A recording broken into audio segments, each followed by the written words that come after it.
Hello, Tarika. Hey, so good to see Hello, you, beloved. beloved. Yeah, Oh, beautiful. let's welcome Tarika, our next teacher in line for Wonder Woman Festival. I know her personally since now probably 5, 6 years. We met first time in Osho Center, and since then That's we right. were like lovers, We huh? fell in Best love friends, yes. completely. I really admire this woman for many, many things, and that's why I felt like she's a living inspiration. She's a living inspiration for many of the women, and the work she's doing right now to awaken and to spread the message of awakening. It is wonderful, Okay. wonderful job. Thank She's a NLP practitioner and a hypnotherapist, and she's the one. She's the founder of the Osho Tel Aviv Center, which is the first center in Israel. First Osho Center in Israel. Well, there were Osho centers in the past, so I cannot say it's the first, but actually it's the one that actually functioning and as a physical place and actually working right now online because the physical place Can you be a is bit more closed. closer to your mic because you are breaking a little bit? Yeah. Yeah, Can you hear me better right now? yeah, this is better here. Okay, good.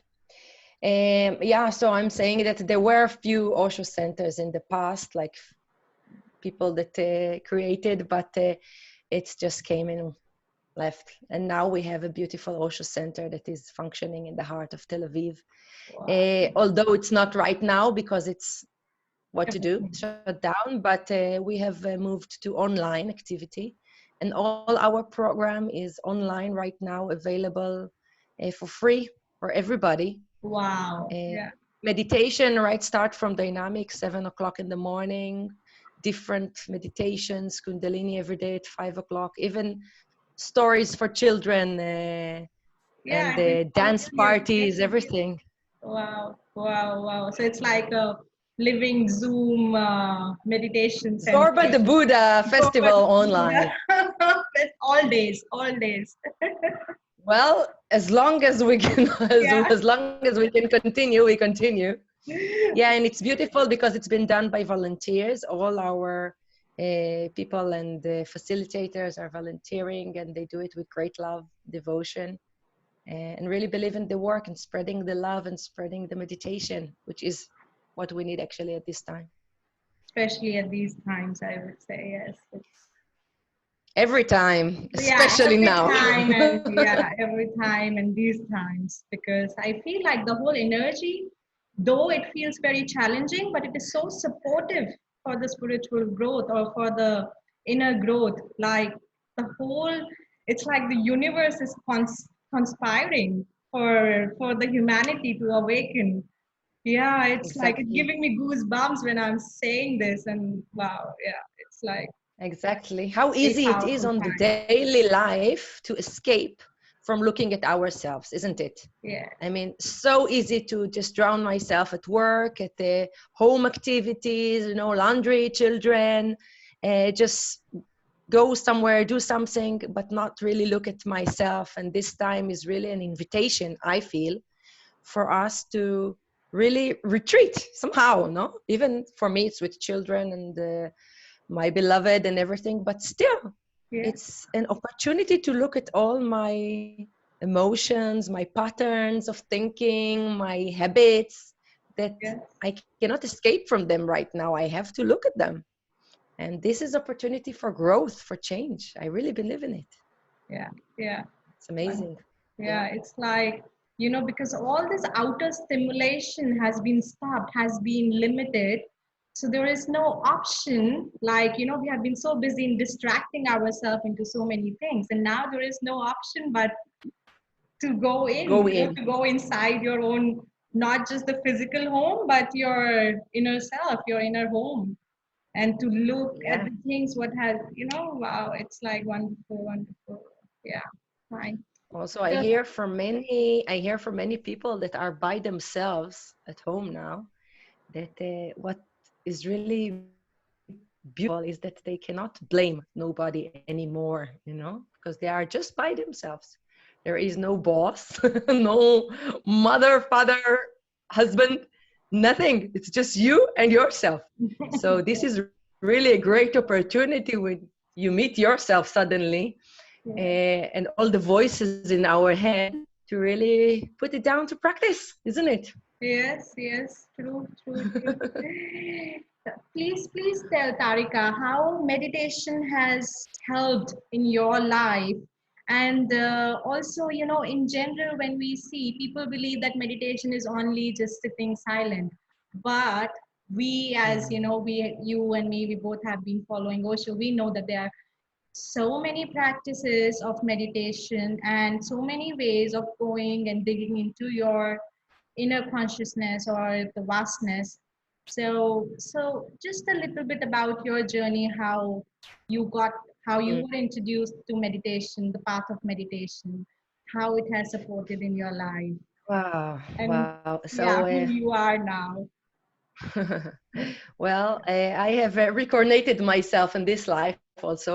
As well, I have started this life, Israeli, doing the regular stuff that Israeli people do. We study, we go to the army at the age of 18. I served there for 2 years. Um, After the army, I traveled abroad, just doing whatever everybody's doing, and then go for a university where I graduated as a pharmacist, allopathic pharmacist. 4 years of studies in the medicine university, the Hebrew University in Jerusalem. And what was amazing that my path has started, um, like many other people, I believe, with a crisis. My experience of a crisis, I didn't have any experience of a crisis at the time. I thought that everything is making sense and I'm doing what is right. But in the university and during one class of organic chemistry, I got my first and almost last epileptic seizure, grand mal, which means like a full catastrophe. I swallowed my tongue, I stopped breathing, and just collapsed totally. Wow. I was lucky because there was a ambulance just in the university, and immediately they came and they brought me back to life. Actually, as you can see, I'm here. Yes. um, but I can say that before this experience, I was a very religious on science, super religious on science. Um, and what I experience is the out of body experience. And it left me with no explanation of what was this that I experienced myself without body and total freedom. And it stayed like a reference point for me for being free, completely free, liberated in a way. I couldn't understand at that point what it means. So I started asking. I didn't tell anybody of my friends in university because I thought that they will think I'm kind of weird. But I started to ask for answer. And from here to there, I met somebody that gave me 2 books of Osho. The first one was The Search, and the second one was When the Shoe Fits. And the second one And was? When the Shoe Fits, Okay. Mm. it's translated to Hebrew. Mm. And I read them both, and I thought to myself, who is this crazy person to write this book? But this is genius. Um, I took myself, it was 1999, and I reached Pune. Wow. So, you spoke about meditation and different kind of meditations. Maybe for you as a person who was born in India and raised in an atmosphere of, mantras and chanting and pujas, for me, it was kind of what? We don't have this. We Mm. have religion and prayers, which for me was just antagonism. I could not stand that. Mm. So meditation was like, what is he talking about? Mm. And I dived in. And as you mentioned, for me as a Western person, it's impossible, was exactly that time, impossible just to sit down, close my eyes and meditate. Mm. I had a lot of things going on. Yeah. So I fell in love with all the active meditations. Dynamic Kundalini was like, wow, for me. So it was like So 20 years ago, 1990. it Yeah. was, yeah, 21 years ago. Wow, wow, wow. My plan to stay in Pune was to stay for just like 3 days and then to go to Goa. I reached Goa 3 years later. I Okay. stayed there until 2005, mostly there. Oh, wow. No, mostly in Pune. I also managed to get a visa as a student visa. I was studying in the Pune University, Ayurvedic medicine. Um, So, so I managed to stay there continuously. I got this 4 years visa. I didn't have to go and come back. And yeah, I managed just to stay there and devote myself completely to myself, because this epilepsy was something that I didn't want to live with for the rest of my life. correct. Hmm. And yeah, and as one of my Ayurvedic teachers, he said, meditation is your medication. Meditation is your medication. Beautiful. Yes. Mm. And definitely it was, no? Completely. I can say now, after I'm 45 years old now, it's been since the age of 28, like 4 years after I reached Pune, I do not take any more medicines whatsoever for this epilepsy. I don't, You you have I been don't have anything. I'm amazing. completely healed. I consider to be a kind of a miracle, medicine miracle, uh, as for my professor, my neurologist here in Israel, they cannot explain. Yeah, I can truly relate with you. I can truly understand you, the power of meditation, how it impacts our life on all the aspects and spectrums. So what we are from inner is what we are from outer. And I would really like you to say more about your work, how to release the disease through Mm, connecting with your subconscious mind. And I'm very impressed that you're touching these topics, because most of the people, we try, if we have any sickness or disease, we want very short term fix. We want very short fixes of it. Like we have a headache, we just take a medicine and we feel like we are okay. If we have back pain, so we want very quick fix. But we don't try to dig into the root cause of it. What is the root cause? What we are not trying to address. Any disease in the body or any sickness in the body is trying to ask us, it's giving us the signals. It's asking us to probably slow down or reflect or see something which may be not going so right. So mm. how do you relate to that? What is your, output, or what's your, yeah, outlook on that? Yeah, so when I started meditations at the Osho International, um, it came up that there is something. The meditation gives you a like overlook, like a bird, and looking at myself without this identification with my story. So having this overview, I could sense that there is something lying down, underneath this. There's some message there. It's not just suddenly in the middle of my life, I got epileptic Yeah. seizures and now I have to live like that for the rest of my life. And then I found this, I saw in the plaza an ad about this talking to the body and mind, meditative therapy by Osho that was created exactly to deal with issues in the body. And I said, wow, I read about it. I said, wow, this is fantastic. This is really amazing. This is really Mm. for me. And I just joined the course. It's 7 days process of 1 hour in the morning of a Is the meditation, same guided meditation meditation. what you would be facilitating in the festival? connecting to Yeah, body yeah, mind. exactly, Mm. exactly. And I will speak also about this process in the just a little bit before we will do it. And with this practice, we actually access our unconscious mind, and we learn to create this inner friendship again with all aspects of ourselves. So at this work, we assume that there is one part in our unconscious mind that is creating a symptom in the body or in the mind. It can be also a habit, like a repeating thought or fear, anxiety. It can be something also emotional, or just a habit like smoking or Mm. overeating.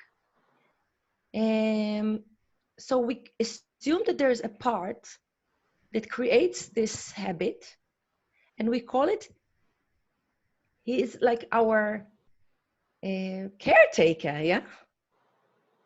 So he's our guard. He is there in order to take care of us, Mm. to protect us, to get something for us by creating this symptom in our body. So it makes you think like, what on earth? Why would some part of me will create such a horrible thing like epileptic seizure? There's nothing sexy about it, okay? Like, why Mm. would I want to, like, it's crazy. But when going deeper into the unconscious mind, a lot of insights came up for me. How is this behavior actually, or this disease, this situation, this symptom benefits me on so many levels, of course, unconsciously. What it gets me, what is the benefit, the advantage of having this ability to actually eject myself from the body and leave any situation without taking any responsibility for that, just jump out of the body and pass out. Mm. It served me on so many levels. Also, I found out a lot of things about my birth, things that I could not remember and I didn't know consciously. I didn't even get the information from my parents. And things came up. It is an unbelievable work. And by working with the unconscious mind, we create alternative ways of behavior that will serve the good motivation of this guard for ourselves. It's a beautiful work. It's a very gentle and respectful work that really brings an answer to all the aspects of our being. So I really, really recommend, if you are busy with some kind of issue in your body or some behavior or some repeating thought, something that you Patterns, would really habits, tried to change. patterns or habits. It's very Patterns, difficult. exactly. It's very difficult for mind to break a certain kind of habit and pattern, and we keep repeating that, going loop into loop and circle into circle, and without realizing that we need to change this behavior of ours or this unconscious mind, how it's operating. So it needs to be Exactly. reprogrammed. Yeah. It's like exactly like a reset program, reprogram. It's exactly like the computer, no? When Yes. you want to change something on that appears on your desktop, you cannot do it from the desktop. You have to work with your hard disk. You have to download or upgrade some program that is already old and not serving you anymore. Yeah. Yeah. That's why we have to work sometimes with the unconscious mind, because consciously you can try to change yourself like a million and one thing times. You can say, okay, from now on I will not behave like that, or I will not Yeah. do that anymore, and I will not smoke anymore, I will not eat after 8 o'clock at evening. But still you find yourself in front of the fridge, especially Yes. these days. Yes.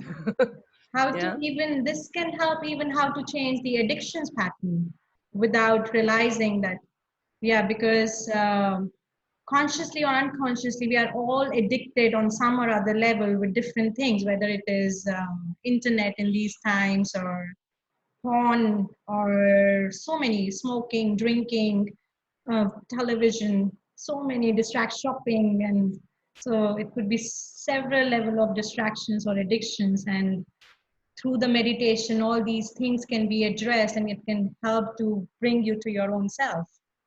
What I am Exactly. understanding that this process can help the people with, or Exactly. the women. I also want to say that, for me, it was this near-death experience that puts everything into this intensity of the moment, because it gives a certain insight about how impermanent our life is.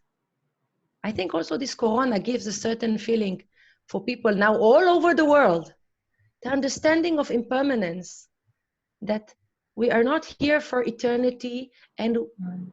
next day I cannot be here, and it is so unpredictable. And thousands of people today will die in the world, and they didn't even think about that they will die today, but they will. So how much we postpone in our lives, how much time we spend on WhatsApp, internet, uh, distracting ourselves with so many things, and how much time we really put into the things that are really important for us, our beloved ones, our parents, our children, uh, ourselves, no? Our spiritual growth. If I die today, I want to know that I did my best. I Yeah, don't want to stay like feeling that, shit, I wasted so much time for doing basically nothing. yeah, yeah. So this I is really a good time to change, no? it is totally favorable. It says like blessing in disguise. We might, worrying mind is never at peace. We are always trying to blame on the situations outside, that when this would be right, then we will meditate. When I am 70 years old, I will go for a pilgrimage. Then I will But never, meditate. you never reach then Yes, 70 yes. years Once I old. have a good job or good house or a good boyfriend or a lover, then I would sit with myself. But these situations may never come, as you are postponing yourself to address it to yourself. All these things are also postponing, consciously or Exactly. subconsciously. So, and how you said that, this incident in your life, epileptic incident in your life, made you wake up, made you really realize your own life and take a charge and change and transform it, and to look at yourself. And similarly, if we see the corona times, it's like that. It's like Exactly. shaking us, telling us, look, this is, everything is impermanent, as you also said. So yeah, it's a wake up call. It's a wake up call for all of us, for all of us.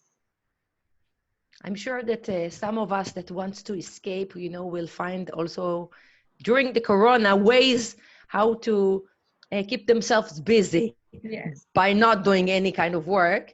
Yeah, because somehow in the daily life we keep on saying, oh, I work so much, I don't have time for meditation, and then I come back and my children, so that all the time they are full. That's why they postpone.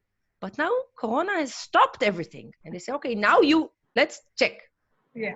Yeah. Can you now? No work. You cannot work. You cannot go out even. So now let's see. Do you really change? Do Yes. you practice?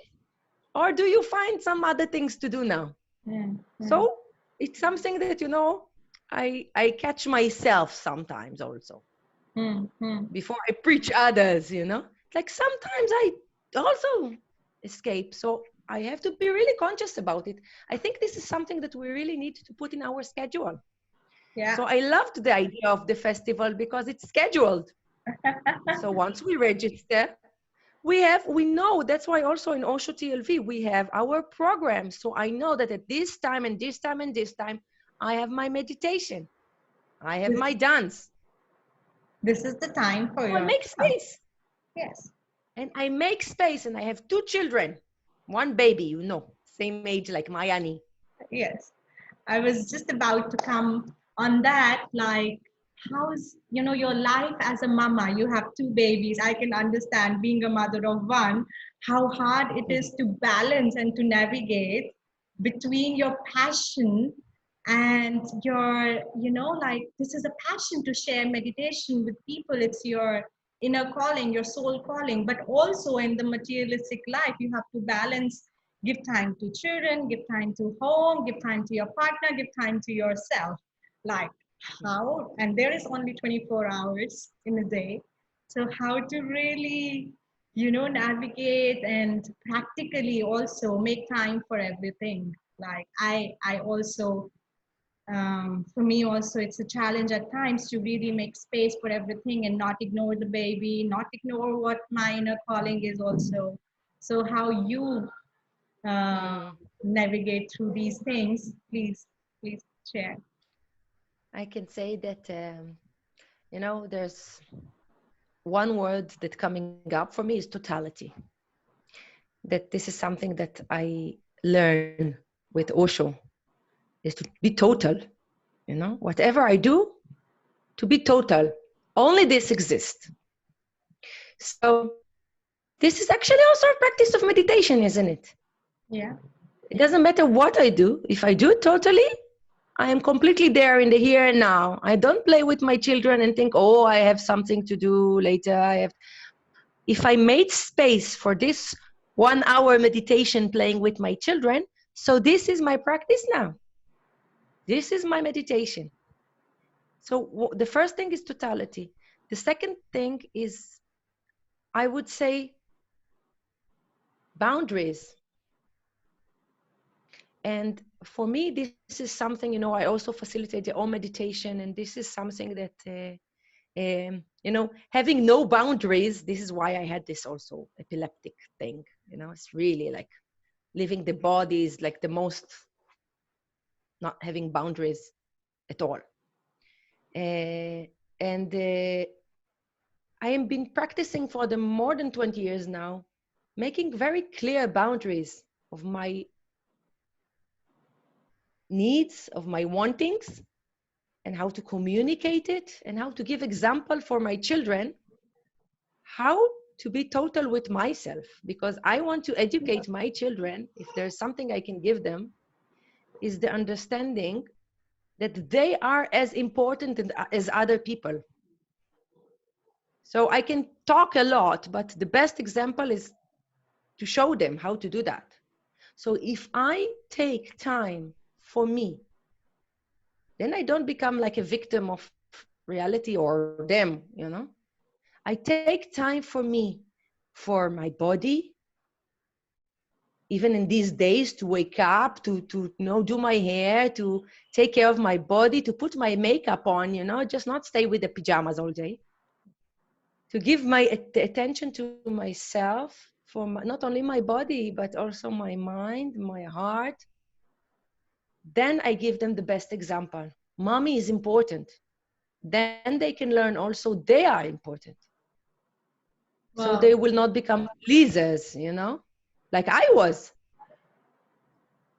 And they will know that they can say no. Because many of us, including myself, I was, brought up as a good soldier. I didn't know I can say no at all. It's like whatever the authority is saying, I obey. Yeah. So this is something to learn, to teach yourself, and to practice. It's not that I have mastered it already, but I am still on the progress. Yeah, it's a very good But I think point. I'm doing a good job with that. It's a very good point what you just made here. Like, if we think we are important, then the children also learn they are important themselves. It's like a beggar cannot give to another beggar. If we feel like a queen in ourselves, we are paying attention, we are nourishing ourselves, then only we can also, in a true ways, nourish the child and spend some quality time with him. May not be quantity, but a real quality time, a totality, a total time with the baby or with the kid or with the child to upbring. him or her. And to teach him also to spend time with himself. How precious it is to spend time with oneself. That you are not like a beggar for other people's attention. That you can entertain yourself and find ways, creative ways to spend time with yourself, and that you enjoy it. It's not a punishment. So it's really something, especially this time, it's really challenging for parents with two children, or more, of course. Some of us have more children, and people actually feel it's like a punishment. They have to entertain their children all the time, and it's not true. I always say, the boundaries, and to really feel good with these boundaries, to say I'm doing the best that I can to the best of my abilities. And then when I feel good with myself, then they feel good with me. If I feel blame or shame or stress, then they will bite into it. Oh, Yeah. not by a chance my mom is feeling shitty with herself. She must have been doing something wrong. No? True, true. And then they catch on it. I was following on your program, Buddha Before Bed. Ah. So it's in Hebrew, so I cannot understand much, but I read a little bit about it. And maybe you can share with some of the mamas what can they do, or what kind of Buddha tales or stories can they tell to their children before bed. So there's a beautiful book, I think it was translated, that calls Buddha Before Bed. It's a collection of stories translated to Hebrew, but I'm sure you have it in different languages. And with kind of a message, a very beautiful messages of love, of compassion, of seeing the other. What Sheila and I found to do, we will find it a very nice quality time, because we have also time to practice and to prepare the dolls and everything. And we do it from Osho TLV Zoom for all the children, and the inner children also are all invited to hear the story. So we do it at like 6 o'clock before bedtime, before dinner. And a lot of children coming up, and they are on Zoom. It's so sweet, and they listen. Sheila is now, she can read. So she's reading the story, and I'm helping her. And then we do with dolls. We show the story. And then we also do meditation.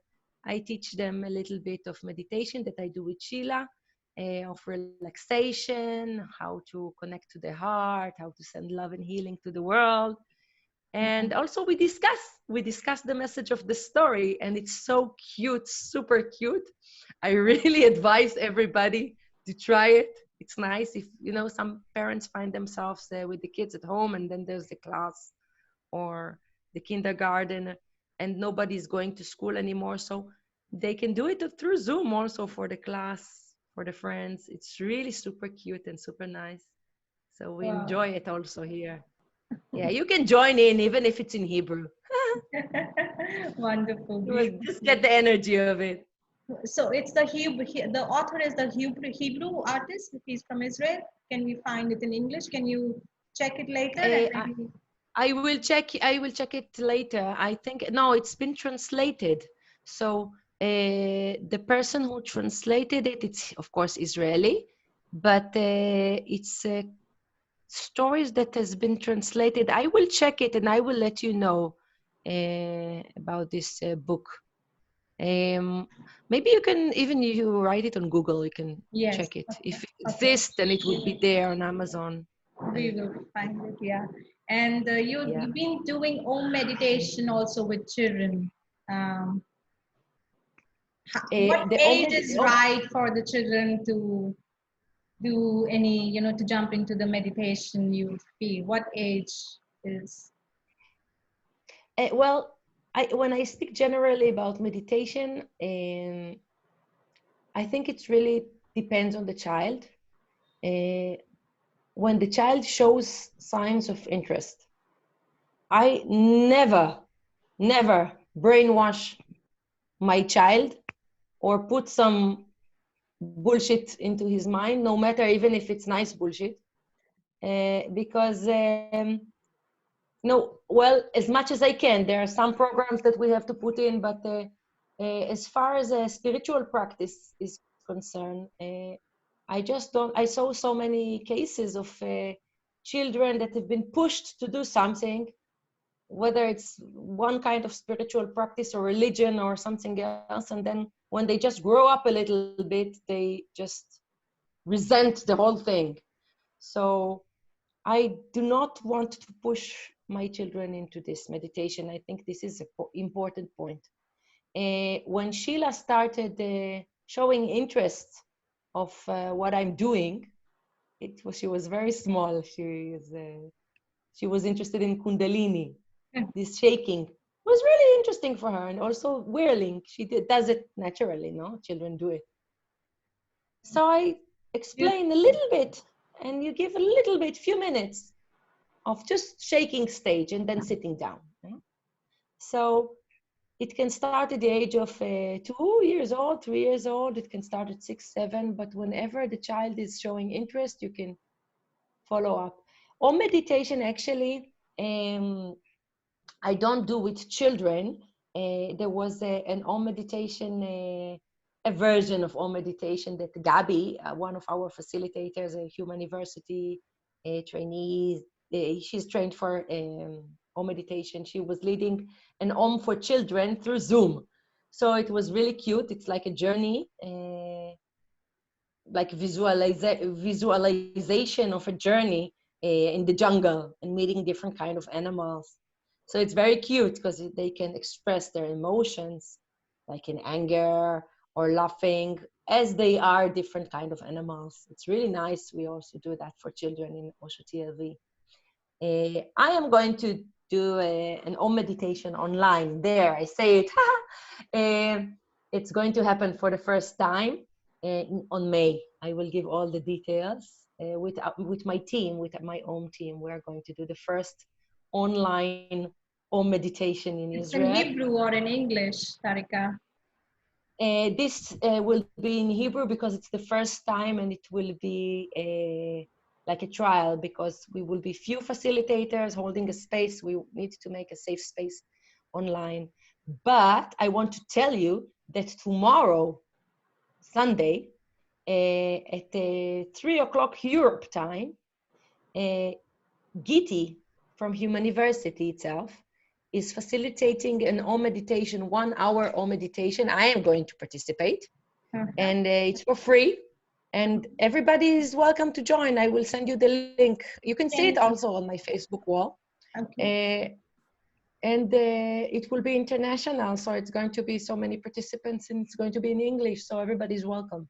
Wonderful. I'll take the link from you, and we will post probably today on our Facebook group for women, because maybe by the time this interview would be released, it's already passed. So we would inform them today about the Om meditation, and maybe just a little bit about Om meditation. You can tell to our, women who do not know, or the participants who do not know, that it comes from Human University and designed by Viresh. And yeah, actually it was created by Osho as the Om Marathon. It was a very long process. Viresh condensed it into what it is today. And Viresh was, I feel, like the best therapist I ever met. Because he had this kind of, he never gave up on people. Never. He never bite into their shit, and he never gave up. He always came with tons of love. And the Om meditation is, it's an amazing process for us to not only clean our emotional body, but also to really bring awareness to different patterns that we have around the emotions. So in our daily life, we can experience different kind of emotions, but normally we are not conscious when the emotion is taking over. When we are angry, we are just anger. When we are sad, we are just sad. Yeah. Even when we are in love, we are just in love, but we are not conscious there anymore. We lose our awareness, and we disappear completely absorbed into the emotion. When we do the Om meditation, we bring awareness This is Om, awareness, understanding, meditation. We bring awareness to different kind of emotions that we can experience. So we can see what kind of emotions are repressed. Many emotions we repress in our lives because they tell us that a girl should not be angry. She should be nice. And a boy should not cry, you know? And the sexuality, you know, like, wow.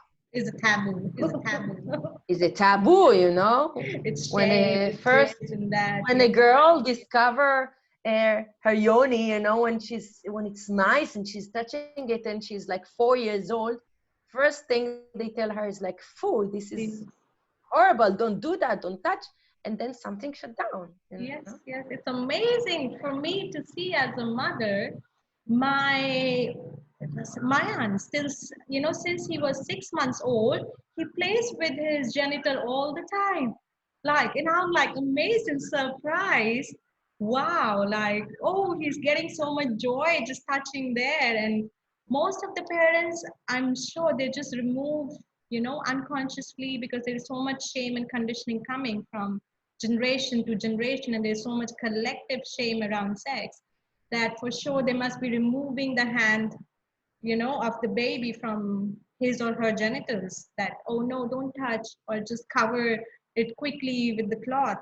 And I told the nanny, don't do this. Yeah, she was trying to remove his hand from the genital, and I was like, don't remove this. So yes, it Amazing. is so much shame around the sexuality and taboos around, and so many things like, yeah, as you were saying, that man doesn't have to cry and woman Yeah. has to be, So yeah. in Om, what we actually do, we just put a very clear, bring a very clear look at all this conditioning and all this belief system, and we go back to our heart and our core and what we really feel, because sometimes we just forget to feel. We just shut down. We don't feel anymore. Sometimes, especially in Israel, you have to be strong. They're teaching us from very young age. We have to be tough. We have to be strong. And people don't remember even how it is to cry, to be touched from something. And then in the Om meditation, suddenly people discover their ability that, wow, I'm not handicapped. I can feel. This is amazing. And people allow themselves also to feel this anger, because anger is there. And sometimes we just, suppress it so much and learn how to obey and how to serve and protect. But we forget that sometimes we are allowed to say no, especially, the girls. How many times we are being taught to be, oh, we are nice. Yeah, I'm smiling. Yeah, people touch me and I just nod. People throw remarks. And yeah.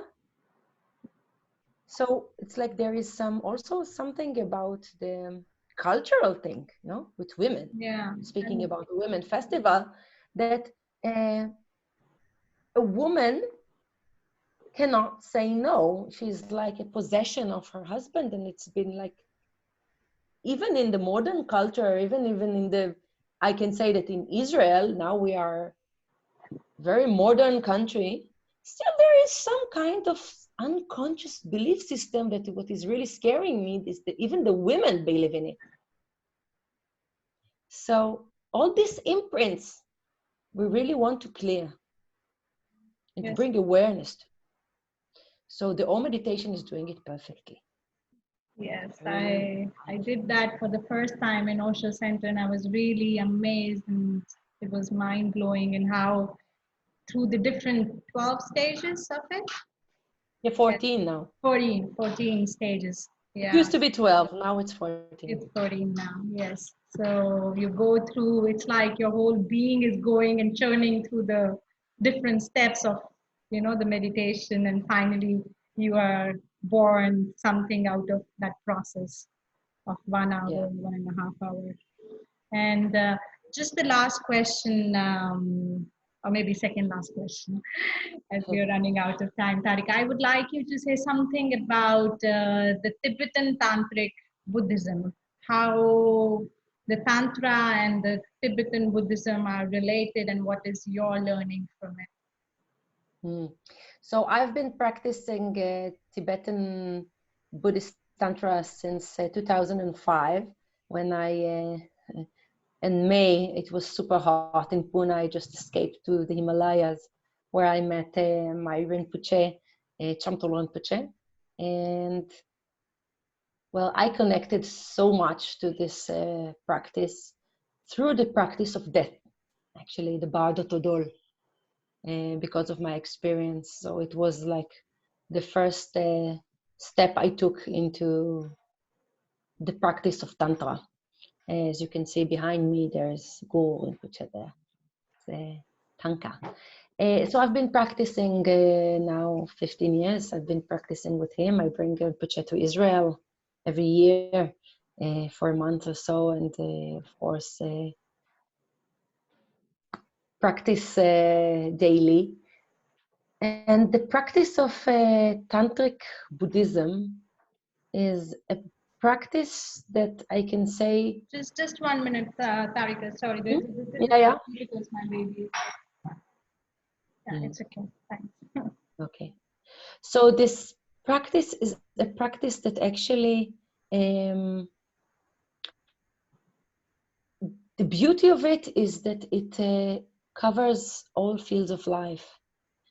The Tibetan Buddhism, maybe not like other kind of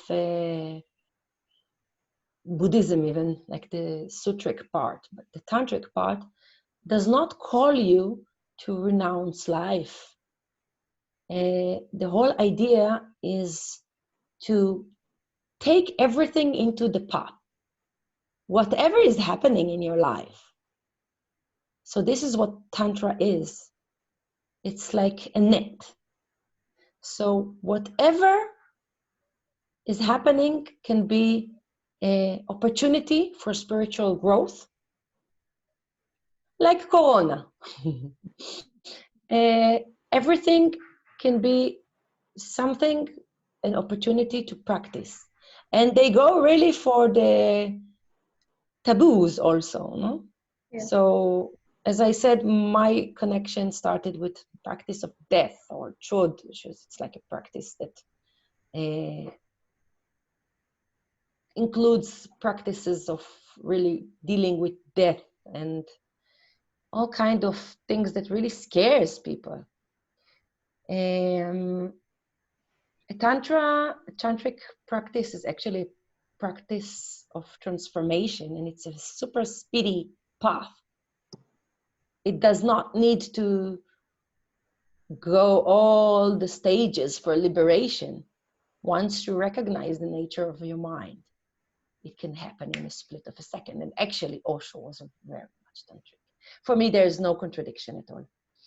It's exactly, and now actually when starting to study Tantra, I understand what a genius Osho is on a deeper level. Because everything I thought that I was understanding before, once I went deep into the Tantra, I understood it even at a deeper level. Really amazing. So, yeah. Yes, what you said, you know, how you related the Tantra and Buddhism, it's like you can wake up in the marketplace, you know, like Osho also says Zen in the marketplace. So Tantra can give us those kind of techniques and practices to be in the world and still be a Buddha or still be a Budina, huh? As it's a women festival, or be Radha or Meera, you know, and discover the love inside of us. And so it's a beautiful, beautiful journey. And as you say, you know, you said that Tantra is a very rapid path to the transformation because it has so many tools and practices. It's not just a philosophy, it gives us the ready practices like, okay, this is the problem, let's address it this way. here is the practice. You do it for 21 days or 7 days or 10 days and then come back and tell how it is going. So it has the solution. It's not just philosophy or teaching, or it's a it's It's an not something to be experiential. understood with the mind. Yeah, it's It's nothing to experiential. understood with the mind. It's just really like magic. Yeah, It's either you experience or not. If you experience it, then it is. And then you understand. Then you cannot undo. correct. Correct. And Osho says, be like a lotus flower, grows in the swamp untouched by the water. So this, I feel, is really much the work of Tantra. That the lotus flower grows in the swamp. For other people, they would say, oh, swamp, it smells, it's disgusting. I want to renounce the swamp. I don't like swamps. But the lotus flower does not see a swamp as a swamp. For him, this is where he grows. And I feel that many of us women,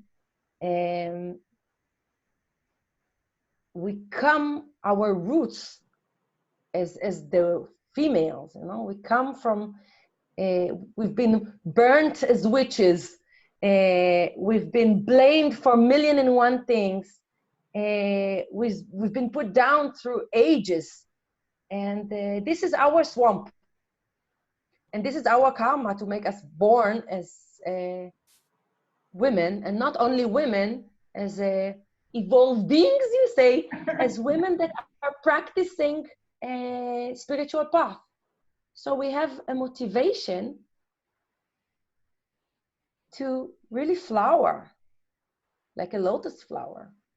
So I really feel this is our journey, and this is our passion for many, many women. And this is when we fully blossom, then we give our fragrance, And this is also, by the way, speaking about Buddhism, this is the path of the Bodhisattva, the practice for the other. So we don't just do it for ourselves, like you're doing this festival. Yeah. This is really out of sheer generosity for giving this world, these women all around the world, a platform to really do this quantum leap that Osho is speaking about. And this is a really beautiful time. Everything is so ripe and ready, Thank you so much, Tarika, for sharing your journey, your experience, your wisdom with all of us. And women, I hope you are seeing and listening, and join Tarika on in the festival. I will write more details on the day and the time under this post. So please do follow. She would be leading body mind balancing, how to connect with your subconscious mind to freedom. You want to say something else, Tarika, as the last message to women? I really want to call all the women around the world to practice now, really go for it. We don't know how much time more we have to stay at home before we go back to our life.